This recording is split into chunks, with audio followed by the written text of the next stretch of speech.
Welcome to TeraTalk, Episode 1. I'm Tesla Owls, and today we received Darrell, also known as nukem384. Welcome, Hey Darrell. guys, what's up? Hey, how's it going, guys? Why don't you present yourself? So my name is Darrell, like you said. My channel on YouTube is nukem384. You can find me on Twitter, same handle. I'm a Tesla YouTuber, and I just talk about anything Tesla, pretty much. Yeah, and you know the difference between kilowatt and kilowatt hour, which was a major requirement for me. I do. I actually have a video specifically on that. Yeah, I saw that. So, I saw that. yeah, so kilowatt is power, and kilowatt hour is energy. But Very if you good. want to watch the video, it's more detailed. Yeah. All right, so today's topic is how fast does EV charging need to get? So I'll start by asking you, charging rates have improved over the past few years. Like today, a Model 3 can charge up to 250 kilowatt, so around 130 kilometers in 5 minutes, 80 miles in 5 minutes. So assuming the Model 3's charging curve, what's the lowest charging speed you'd feel comfortable with? Is it like 100 kilowatt, 150? I mean, I think it really depends on what you need it for, right? So if you're going on a road trip, you want it the fastest you can go, obviously, so that way you don't have to wait as long. But if you're at home, then who cares? It doesn't even matter because you're just sitting around. The car is just sitting around. So I think it really depends on Well, what you need it for. specifically for supercharging, like you personally, how much do you feel you'd need? Like, you wouldn't buy an EV under 100 Oh, kilowatt got it, charging. got it. Um, I mean, I'm okay with 72 kilowatt, just the regular urban supercharger is fine with me because for me personally, I don't really drive super far. Hmm. So that would be fine for me, but it could be different from other people. 150 kilowatt, maybe if you do a lot of road trips, or even 250 kilowatt. Okay, so yeah, you don't do any enough road trips that you'd need 150. Like 72, you really think that would be enough for your use case, I guess? For me, yeah, but I would Okay. say let's just say for me, yes, but I would say for the vast majority of people, probably at least 150 kilowatt. I think that would Yeah, probably be minimum if you're doing road I trips. think there's also an interesting question of how much do you need and how much do you think you need. I think most Right. people seriously need 100 kilowatt, but think they need 150 or maybe even 200, 300. Yeah, I would agree with that too. I mean, I know the charging infrastructure in Europe is different than here. Is Yeah. 100 like a standard out there? No, it's more 150, but they're Okay. like I can talk for France. They're Okay. rare. It's like you find lots of 43 kilowatts, Okay. which is specific to the Renault Zoe, which I own. Uh-huh. You find lots of 50 kilowatts, and then like well some 350 I guess with Ionity. Oh, wow. That's quite Um, high. yeah, 350 is like the Taycan charges at 270, Okay. but that's pretty much it. Like 350 is insane. They future-proofed the whole thing. Yeah, But that's really yeah, I fast. guess 150 is the standard. Got it. Okay, so it's sort of the same as out here in the US. Yeah. Um, but yeah, I mean, 150 I think is probably minimum. You'd probably want more than that if you could get it. So like 250, the version threes around here are pretty quick. Um, as you Doesn't get mentioned. doesn't get much better, does it? Like after that, Not, it's yeah, minimal return on investment. right, right. Until they come up with some sort of other battery chemistry that can handle faster, I guess. Right. Yeah, there's also the question of like, do you want faster speed or is it more about a flatter curve, a flatter charging curve? Like you can handle only 150 kilowatt, but for the whole charge, Got it. I that see would what you're be saying. that would be insane, even compared to 250 and then slowing down. Yeah. again, I guess that depends where you are in your SOC, right? Your state of charge. Um, Yeah. based on how people do road trips, I guess it depends where they are in their state of charge and how they handle that and how they kind of charge around if they make the battery get low first, that way they can really use that power, or if they try Yeah. and keep it more in the middle where it's kind of more flat and doesn't go as fast. You definitely So want to do that, but like if you could have a car that even at 80% state of yeah, it charge goes fast. That would be charges that at would be awesome. 200 kilowatt, it's like you find a charger, go there, stay 5 minutes, and you got You're done. 150 kilometers of charge. Nice. Yeah, that would be awesome. I think Elon would have to come up with some new battery chemistry for that one though, because I don't think Well, the I'm current batteries can I'm handle that, right? not the current ones, So I but wonder. the tabless design, I'm Yeah, the 40, thinking 40. it can handle better. Not flat, like flat charge curve is insane, but I think flatter. I might like I'm no I expert, wouldn't be but surprised. Yeah, I wouldn't be surprised if those 4680s can handle a flatter curve. I mean, it is a totally new chemistry. I guess we'll have to see when it comes mm, out in a couple of years. That would be really interesting though, because I like that it was like, Elon mentioned that it was about 50% more range and 50% less charging time, which is going to really increase how far you can go and how long you have to charge. That's going to be really cool to see. yeah, and like how long you have to charge, you gotta understand that it's super beneficial for Tesla in particular if you take less time to charge, because it means Yep. each station can, you know, can work for many more users per day. Yep. So I it's mean, like that's each station instead of 1,000 users, it's like 1,500. Well, you need 50% less stations or right. 30% or whatever. It's not negligible. It's Yeah, I hundreds of think thousands of bucks. I think actually so I see all these things on Twitter all the time, especially in Southern California, because there's so many Teslas down there, but there's not that many supercharger stations.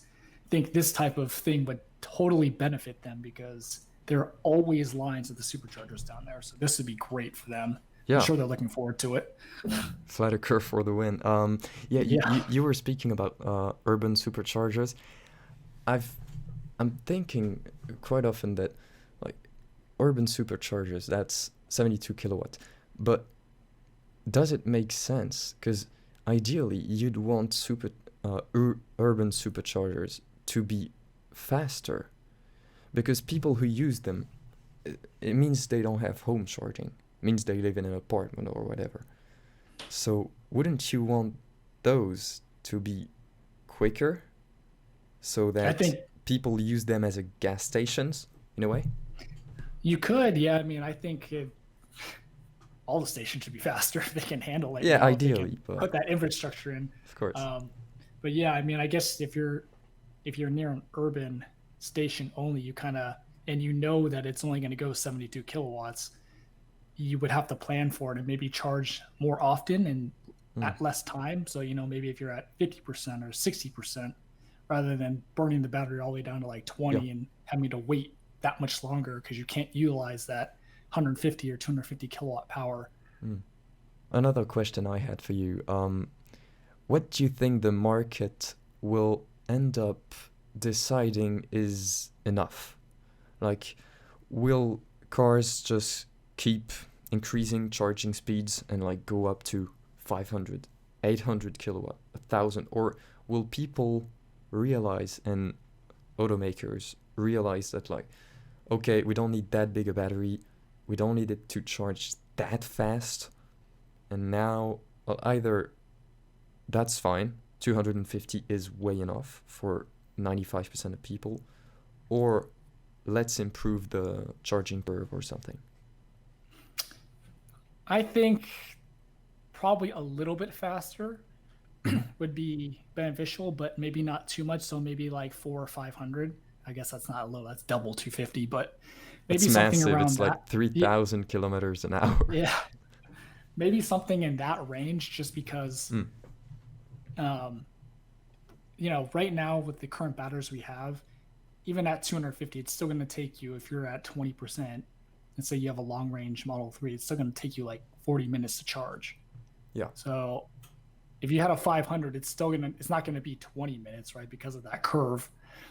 And so I think a little bit faster would be better, but probably anything over 500 is probably, I would think, kind of overkill, especially because then It does if seem you're going to have, overkill, like 500 yeah, kilowatts, and you better have a big battery for that. Like right. And so 500, that's where, boy. yeah.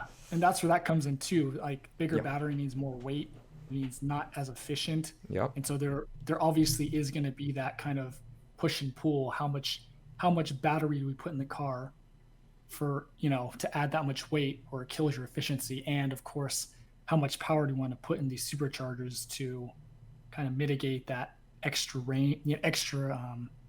efficiency that's being lost and things like that. So I don't know. I would say 500 at max, something like that would probably be good. Yeah, 500 seems like a good guess in my opinion. Yeah, and also this is when we're talking about the old battery tech now, quote unquote, right, with the 2170s. So once the 4680s come out, then we'll have to see how much faster those batteries charge, and then we can actually see how much, if 500 is too much at that point, because of how fast these new batteries can charge. So maybe you only need 350 at that point, and you're good, and you can charge the whole battery in 20 minutes or something. Yeah, I think, if I have to guess, I think what'll happen is it'll keep climbing, and they'll start selling 300, 400, 500 kilowatt capable cars, meaning with big batteries as well. Mm-hmm. But then, like 70, 80% of people start owning an EV, and they realize, like, I'd rather have it be cheaper and charge at 200 because it's really way enough for me. Also, So I think it'll go up then down in like 10, 20 years, I see what you're saying. And on top of it, to expand on that too, there's going to be some point where it's like, who needs like a 600 to 700 mile range car? Yeah. That's just too much, Yeah, but you think you need it because you're used to your gas car and right, playing with fire and you don't even know how much you have left. And even a 600 mile range battery is super far. Like what gas car can do that? Well, there's no gas car not many. that goes that far. I checked recently. It's Did like you really? 410 miles average, so that would be 650, 700 kilometers average for a gas car. So it's like some of them do 300, some of them do 500, but 600? You're talking about kilometers though, right? Miles. Oh, so it's miles, 400 okay. miles average range for a gas Got car. it. Okay. So We're there. yeah, I mean, we're at the there, expensive right? side, like Model S, but we're there. Right. I mean, the tech is still new, so of course it's going to be expensive, but Yeah, technology is going to go down. Current batteries the price will go down. can do it. Like, you can do it with current battery, and if it's cheap enough. Like, but anyway, we're back on range. That's bad. That's not our topic. Yeah. Okay, and we'll quickly go through how much do you think is needed for home charging for most people? For most people, I think what we have now is fine, because like I mentioned earlier, What do you mean, like what we have now, like 7 kilowatt? Yeah, 7 kilowatts. So just level 2, normal level 2 charging, about 7 kilowatts power. I mean, for me, that'd be totally fine. If your car is just sitting in the garage overnight and you plug it in, it doesn't matter because it's going to be fully charged in the morning. So I seem to have a belief that's a bit different from many people in the community. That's, to me, 3.7 kilowatt is enough for, like, I don't know, 90%, maybe 95% of people. Like 3.7 kilowatt overnight, over 10 hours, that's 37 kilowatt hours. It's twice as much as the range of my car. My car has 22 kilowatt hours. Okay, so I guess it just depends on on the car you have. So your car has got a tiny battery, kind of, I guess, Yeah, compared to Model 3s and stuff. And I guess everything here in America is bigger than in Europe. So it is. that kind of makes sense too, where yours is smaller, but then you also have a smaller car. And My I'd car is probably bigger. travel less Yeah, than the average American, even though like you guys don't travel 200 miles a day on average, but on average, no. Yeah, but I mean, yeah, I would say our current state for home charging is fine at 7 kilowatts because that's plenty enough. 7 kilowatt it Just is for sure enough. Like 70 yeah, kilowatt hours overnight, that's an entire battery, basically no matter what car you have. 7 kilowatt yep, is a full battery overnight. yep, pretty much. So that's why I said that's fine. Yeah. I guess depending on how much you drive, you might be able to get away with like 3 kilowatts here. Um, and just basically, it's just our standard small 110-volt plug. Um, if you don't drive enough, you could do that, but I would say to be safe, you want level 2 at Well, it's not 7 comfortable. Like, kilowatts. I don't think, Right, right. particularly on 110, yeah, it's not comfortable. You really need No. to charge every night if you travel 20, 30 Every night, and kilometers you'd or have to miles, plan it whatever. out. Yeah, every night, and you'd have to plan it out too, which is not fun. I'd rather just plug it in, not worry about it. Yeah, You know. yeah, for sure. For So sure. level 2 is good. All right. Any other thoughts you want to add? Not really. I'm really curious to see these 4680 batteries and how they impact the market and how they impact the future cars. It's going to be really exciting to see, Yeah. in a couple of years when they come out. Charging speed, yeah, I'm definitely pumped to see the charging curve, particularly the Yeah, charging curve. that That's too. gonna It's be, going to be interesting to see how these new batteries handle that charging power and how fast they go. yeah. All right. Well, Darrell, thank you very much, Thanks for having me. and hopefully see you soon. Yep. See ya. This was episode 1 of TeraTalk with nukem384 and Tesla Owls. You can find our respective links in the description. This was a pilot episode. If you have any suggestion for improvements, whether audio, video, or on the format, please let me know in the comments. If you feel like chatting with me in a future episode, or want to recommend someone, hit me up on Twitter. And stay tuned, because next episode is going to be legendary.